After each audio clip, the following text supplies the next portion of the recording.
ማምሻውን አንድ ጥብቅ ሚስጥራዊ መረጃ ከአሜሪካ የስለላ ቢሮ ተሰምቷል። መረጃው የዋሽንግተንንና ቴል አቪቭን ጆሮ ጭው የሚያደርግ ነው። ኢራን ኒውክሌር ቦምብ መታጠቋን የአሜሪካ የስለላ ቢሮ ዛሬ አረጋግጫለሁ ሲል አስደንጋጭ ዜና አሰምቷል። የስለላ ቢሮ ኢራን ኒውክሌር መታጠቋን በቅርቡ ማረጋገጡን ለትራምፕ ሪፖርት አድርጓልም የተባለ ሲሆን ትራምፕ ባለፈው ሳምንት ሊፈጽሙ ያቀዱትን ጥቃት የተዉትም የስለላው ቢሮ ይህንን ሪፖርት በማቅረቡ ነው ተብሏል።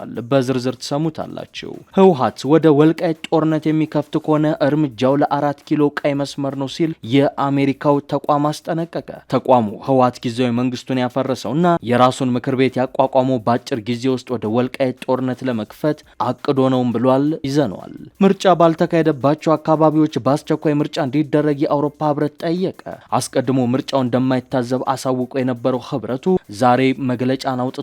ምርጫውን በተመለከተ በመግለጫው ላይ በግልጽ እንደሚታየው በአዲስ አበባ የሚገኙ ዓለም አቀፍ ዲፕሎማቶች የምርጫውን መካሄድ በበጎ ቢቀበሉትም ከጀርባው ግን በምርጫው ዕለት ድምጽ ሳይሰጥባቸው የቀሩ በርካታ ምርጫ ክልሎች ጉዳይ አገሪቱን ወደ ሌላ ፖለቲካዊ ትኩሳት እንዳይከታት ከፍተኛ ስጋትን ፈጥሯል ነው የተባለው። ታዳምጡታላችሁ።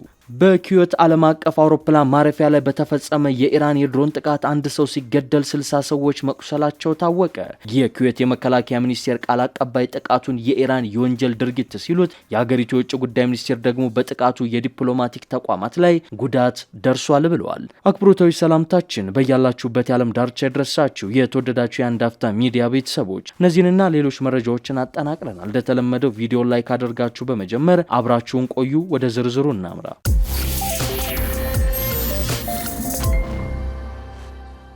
እስራኤልና አሜሪካን ያናወጠ ከባድ መረጃ ተሰምቷል።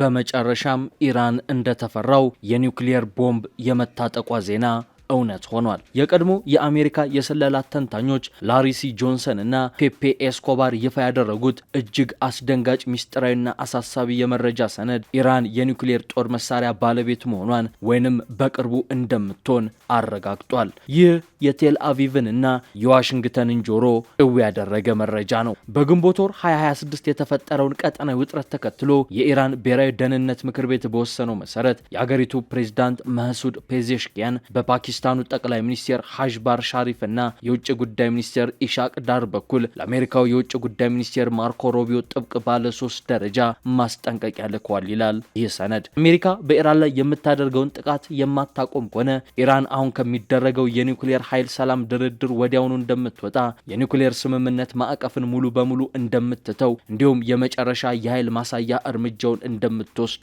አስጠንቅቃለች። ይህ የመጨረሻ እርምጃ በኢራን ምድር ላይ የኒውክሌር ቦምብ ማፈንዳትን የሚያካትት ሲሆን ይህም ለጦርነት ሳይሆን ሀገሪቱ ያላትን ሉዓላዊ አቅምና በውጥረቱ ላይ ያላትን የቁጥጥር የበላይነት ለማሳየት ያለመ ነው ይላል ሰነዱ። ይህ የኢራን ማስጠንቀቂያ በተለይ አሜሪካ በቀሽም ደሴትና ባንደር አባስ ላይ የፈጸመችውን ጥቃት ተከትሎ የመጣ ነው ይላል ዘገባው። ማርኮ ሮቢዮ የጉዳዩን አሳሳቢነት በመረዳት ዋይት ሀውስ ሊወስድ ያሰበውን ተጨማሪ የኃይል እርምጃ ወዲያውኑ እንዲቆም ማድረጋቸውም ተዘግቧል። መረጃዎች እንደሚያሳዩት ኢራን ይህንን የኒውክሌር አቅም ያገኘችው በዚህ ዘርፍ የተረጋገጠ አቅም ካላት 3ኛ ሀገር ነው ተብሏል። የዚህ እርምጃ ዋና ዓላማ በፓኪስታን፣ ቻይናና ሩሲያ ድጋፍ በመታገዝ እስራኤል ወደፊት በኢራን ላይ ጥቃት እንዳትሰነዝር ከፍተኛ ስጋትን መፍጠር ነው። ይህ ውጥረት በዓለም አቀፍ ደረጃ ከፍተኛ የጂኦፖለቲካዊ ለውጦችን ሊያስከትል ይችላል። በእስራኤልና አረብ ሀገራት መካከል የተደረገው የአብርሃም አኮርድ ስምምነት በተግባር እየፈረሰ ሲሆን ሳውዲ አረቢያ ሚስጥራዊ ድርድሮችንም አቋርጣለች።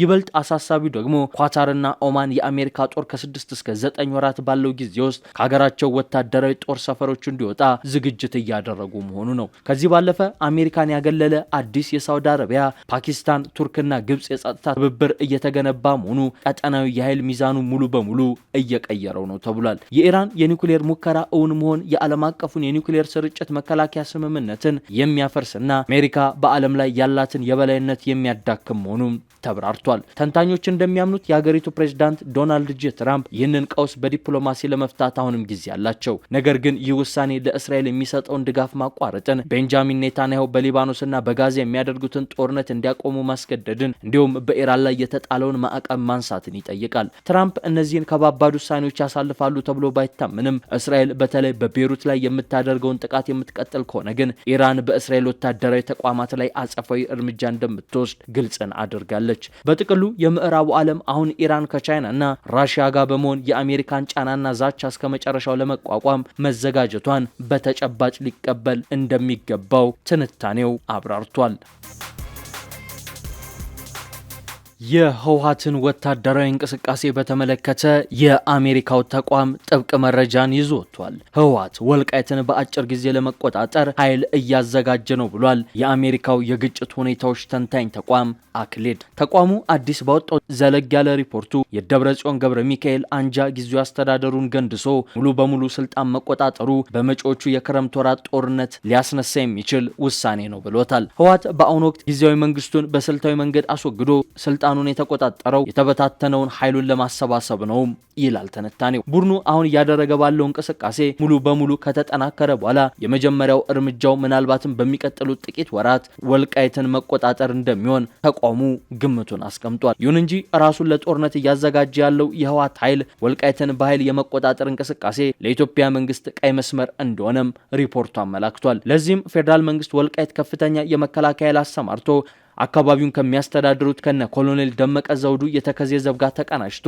እየተዘጋጀ መሆኑን ተጠቁሟል። እንደተዘጋው ቡድኑ ወልቃይትን በኃይል ለመቆጣጠር የሚንቀሳቀስ ከሆነ ቀጠናውን ወደ ለየለት የጦርነት አዙሪትና ትርምስ የሚጎትት ጦርነት ማስከተሉ ፈጽሞ አይቀርም ብሏል ተቋሙ። ጦርነቱ ወልቃይት ላይ ከተለኮሰ በቅርብ ርቀት ላይ ያሉት ሻዕቢያና የሱዳን ጦሮች ህወሓትን ደግፈው ሊሰለፉ ይችላሉ ሲሉም ሪፖርቱ ተጨባጭ መረጃዎችን በማስደገፍ ተንትኗል። ህወሓት ወልቃይትን በኃይል ለመቆጣጠር እርምጃ ከወሰደ የጎረቤት ሀገራት ኃይሎች በተለያዩ መንገዶች እንደሚገቡበት ሳይታለም የተፈታ ነውም ብሏል። በተለይም ሻዕቢያ ትግራይን እንደ መከላከያ ቀጠና ወይም በፈርዘው መጠቀም ስለሚፈልግ በአሁኑ ወቅት መከላከያ ሰራዊት የሚቆጣጠረው የኤርትራ ቁልፍ አዋሳኝ ወልቃይት በህወሓት እጅ እንዲገባ ድጋፍ እንደሚሰጥ ገልጿል። ሻዕቢያ ምንም አይነት የአገር ውስጥ ጫናዎችንም ሆነ የዲፕሎማሲ መዘዞችን መቋቋም ስለሚችል ህወሓት ድንበሮችን እንዲቆጣጠር ይፈልጋልን ብሏል ተቋሙ። ለዚህም አሁን ላይ ውጥረት ውስጥ የገቡትን ኤሪትሪያ፣ ኢትዮጵያና ሱዳንን የሚያዋስነውን ወልቃይትን ከመንግስት እጅ ማውጣት ላይ አተኩሮ ይሰራል በማለትም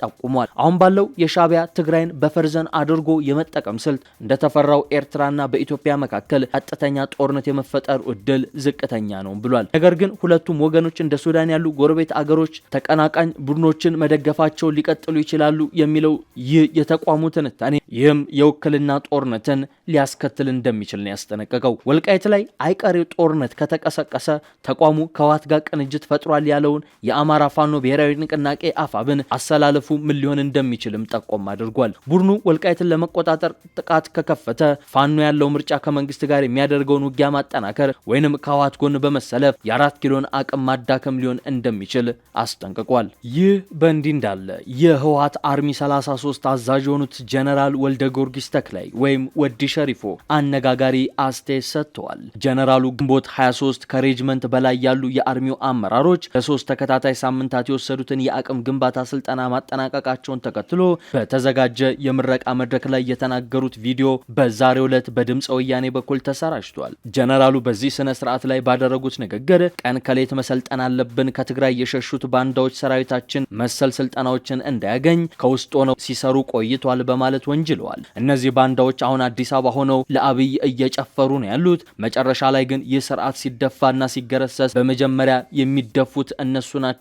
ሊታወቅ የሚገባው ነገር አሁን ብቻችንን አይደለንም። በመሆኑም እነዚህ ባንዳዎችና አፋር የሰፈሩት ሽፍታዎች እጃቸውን በሰላም የሚሰጡ ከሆነ እንቀበላቸዋለን፣ አለበለዚያ ግን አንዲት ጥይት ከተኮሱብን እነሱም ሆነ ያስጠጓቸውን አካላት ከገቡበት ጉድጓድ አውጥተን እንቀብራቸዋለን በማለት የመረረ ዛቻቸውን በነ ጀነራል ጻድቃን ጌታቸው ረዳና የፌዴራል መንግስቱ ላይ አሰምተዋል። የአውሮፓ ህብረት ባለፈው ሰኞ የተደረገውን 7ኛው አገራዊ ምርጫ በተመለከተ አነጋጋሪ መግለጫ ሰጥቷል። ምርጫውን እንደማይታዘብ አስቀድሞ የተናገረው ህብረቱ በዛሬው ዕለት ባወጣው መግለጫ ግን የኢትዮጵያን ምርጫ በበጎ ነው የምመለከተው ማለቱ ትኩረት ስቧል። ባለፈው ግንቦት 24 የተካሄደውን 7ኛው ምርጫ ተከትሎ የአውሮፓ ህብረትና የምዕራባውያን ዲፕሎማቲክ ልዑካን በጋራ ያወጡት መግለጫ ይፋ ሆኗል። በመግለጫው ላይ በግልጽ እንደታየው በአዲስ አበባ የሚገኙ ዓለም አቀፍ ዲፕሎማቶች የምርጫውን መካሄድ በበጎ ቢቀበሉትም ከጀርባው ግን በምርጫው ዕለት ድምጽ ሳይሰጥባቸው የቀሩ በርካታ ምርጫ ክልሎች ጉዳይ አገሪቱን ወደ ሌላ የፖለቲካ ውጥረትና ውጥንቅጥ እንዳይከታት ከፍተኛ ስጋትን የፈጠረ ነው። ይህ የአቋም መግለጫ የተሰጠው በኢትዮጵያ ከሚገኘው የአውሮፓ ህብረት ልዑክ ጋር በመተባበር እንደ ኦስትሪያ፣ ቤልጂየም፣ ፈረንሳይ፣ ጀርመን፣ ጣሊያን፣ ስፔን እና ስዊድን ያሉ 22 የአውሮፓ ህብረት አባል ሀገራት እንዲሁም የካናዳ፣ ኖርዌይ እና ስዊዘርላንድ የዲፕሎማቲክ ልዑካንን ጨምሮ በጋራ ነው። እነዚህ ወገኖች የኢትዮጵያ ብሔራዊ ምርጫ ቦርድ፣ የምርጫ አስፈጻሚዎች፣ የፖለቲካ ፓርቲዎች እጩዎችና የሲቪል ማህበራት ምርጫው እንዲካሄድ ላደረጉት አስተዋጽኦ እውቅና የሰጡ ሲሆን አፍሪካ ህብረትና የኢጋድ ታዛቢዎች የሚሰጡትን ይፋዊ ሪፖርት በጉጉት እንደሚጠብቁም ይገልጻሉ። ይሁን እንጂ መግለጫው ዲፕሎማሲያዊ ይዘት ያለው ቢሆንም በመጨረሻው ክፍል ላይ የተነሳው ነጥብ አገሪቱ በአሁኑ ወቅት ያለችበትን እጅግ አሳሳቢና ስስ ፖለቲካዊ እውነታ ፍንጭ የሚሰጥ ሆኗል። ልዑካኑ በጥንቃቄ ባሰፈሩት ሀሳብ በዕለቱ አጠቃላይ ምርጫውን ማካሄድ ሳይችሉ በቀሩት ሁሉም የምርጫ ክልሎች ውስጥ በቀጣይ ምርጫው የሚካሄድበት እድል በአስቸኳይ እንዲመቻች ያላቸውን ተስፋ ነው የገለጹት። አንድ ስማቸው እንዲጠቀስ ያልፈለጉ የቀድሞ ዲፕሎማት በዚህ ጉዳይ ላይ በሰጡት አስተያየት ይህ መልእክት በተለይ በአሁኑ ወቅት በተለያዩ የአገሪቱ ክፍሎች ካለው የጸጥታ መቃወስ፣ ከፖለቲካ ኃይሎች መገለልና ቅሬታ እንዲሁም አንዳንድ አካባቢዎች ሙሉ በሙሉ ከሂደቱ ውጭ መሆን ጋር ተዳምሮ ሲታይ የምርጫውን አጠቃላይ ተቀባይነትና ዲሞክራሲያዊ አሳታፊነት በእጅጉ ጥያቄ ውስጥ የሚከት ነው ብለዋል። ሁሉንም አካባቢዎች ያላካተተልና በሚሊዮኖች የሚቆጠሩ ዜጎች ድምጽ ሳይሰጡበት የሚጠናቀቅ የምርጫ ሂደት አገራዊ መግባባትን ከመፍጠር ይልቅ ልዩነቶችን ይበልጥ ሊያሰፋ የሚችል በመሆኑ ጉዳዩ በአፋጣኝ እልባት የሚሻ ጉዳይ ነው በማለት ተናግረዋል። በመጨረሻም ኢራን በኩዌት አውሮፕላን ማረፊያ ላይ የድሮን ጥቃት ፈጽማ አንድ ሰው መገደሉ ተረጋገጠ። በኩዌት ዓለም አቀፍ አውሮፕላን ማረፊያ ላይ በተፈጸመው የኢራን የድሮን ጥቃት አንድ ሰው መገደሉንና 60 ሰዎች ደግሞ እንደቆሰሉ አንድ ያገሩቱ ባለስልጣን ይፋ አድርጓል። የኩዌት የመከላከያ ሚኒስቴር ቃል አቀባይ ጥቃቱን የኢራን የወንጀል ድርጊት ሲሉ፣ የአገሪቱ የውጭ ጉዳይ ሚኒስቴር ደግሞ በጥቃቱ የዲፕሎማቲክ ተቋማት ላይ ጉዳት ደርሷል ብለዋል። የኢራን እስላማዊ አብዮታዊ ዘብ ጥቃቱ በአሜሪካ ዛሬ ጠዋት በኢራን የነዳጅ ጫኝ መርከብና በቄሽ ደሴት ላይ ለፈጸመችው ጥቃት አጸፋ ነው ብሏል። ኢራን ቀደም ብላ በባህረ ሰላጤው የሚገኙ የአሜሪካ ወታደራዊ ሰፈሮችን ኢላማ ማድረጓን አሳውቃ ነበር። አሜሪካ ጠዋት ላይ ራስን የመከላከል እርምጃ በኢራን ላይ መውሰዷንና ወደ ኩዌትና ባህሬን የተወነጨፉ የኢራን ሚሳኤሎችን እንደመታችና እንዳከሸፈች ገልጻለች። በኩዌት አየር ማረፊያ ላይ በተፈጸመው የኢራን የድሮን ጥቃት የተገደለው ግለሰብ ህንዳዊ ዜግነት ያለው ስለመሆኑም ቢቢሲ ዘግቧል። የህንድ የውጭ ጉዳይ ሚኒስቴር ባወጣው መግለጫ ጥቃቱን በማውገዝ በተጨማሪም ሌሎች በርካታ ዜጎቹ በጥቃቱ ጉዳት እንደደረሰባቸው ገልጿል። ዛሬ በኢራንና በአሜሪካ መካከል የተካሄደው የአጸፋ ጥቃት መቋጫ ያላገኘው የሁለቱን ሀገራት ድርድር እንዲቋረጥ ሊያደርገው ይችላል በሚልም ስጋትን አንብሯል። የተወደዳችሁ የአንድ አፍታ ሚዲያ ቤተሰቦች ለአሁን ያዝናቸው መረጃዎች እነዚህን ይመስሉ ነበር። አብራችሁን ስለቆያችሁ እናመሰግናለን። መልካም ምሽት።